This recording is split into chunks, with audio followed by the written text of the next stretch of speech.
Pakistan peoples party और नून league के माबैन coordination committee बनाई गई है पंजाब के मामलात पर। पंजाब के मामलात पर जो बनाई गई कमेटी है वो नून लीग हो या पीपल्स पार्टी एक दूसरे को मामू बनाने पर तुले हुए हैं। पार्टी की क़यादत उस कमेटीज को फाल करती है, लेकिन वो ब्रेक थ्रू होने के बजाय एक दूसरे से गिले शिकवे पर ही कोऑर्डिनेशन कमेटी का इजलास खत्म हो जाता है।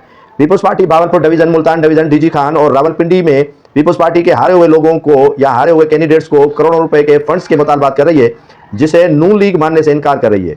नून लीग तो उस हद तक जा पहुंची है कि सदर आसिफ अली जरदारी लाहौर के दौरे पर आते हैं तो उनका इस्तकबाल नहीं करती और उन्हें सदर मानने से ही गुरेजा करती है। कोई भी रहनुमा उनके इस्तकबाल के लिए नहीं जाता है और रही सही कसर उसी वक्त निकाली जाती है जब आसिफ अली जरदारी के नाम पर पेनाफ्लेक्स के बैनर और पोस्टर लगाए जाते हैं और वो वहाँ की सूबाई हुकूमत उतरवा देती है। कोऑर्डिनेशन कमेटी का जो गुज़श्ता रोज़ इजलास हुआ उसमें नून लीग ने माजरत कर ली है कि हम हारे हुए लोगों को फंड्स रावलपिंडी, मुल्तान, डीजी खान और भावलपुर डिवीज़न में नहीं देंगे। अगर आप को कोई और शिकायत है तो वो हमसे शेयर कर सकते हैं और पावर शेयरिंग नहीं होगी इन डिवीजन्स में, जिसके लिए पीपल्स पार्टी ने कहा कि हम आसिफ अली जरदारी को शिकायत करेंगे और वफाक के अंदर ताल्लुकात के हवाले से भी हम पार्टी की आदत को नज़रसानी करने के लिए कहेंगे। अब तक जो है वो पीपल्स पार्टी और नून लीग के दरमियान कोई भी ब्रेक थ्रू नहीं हो सका है।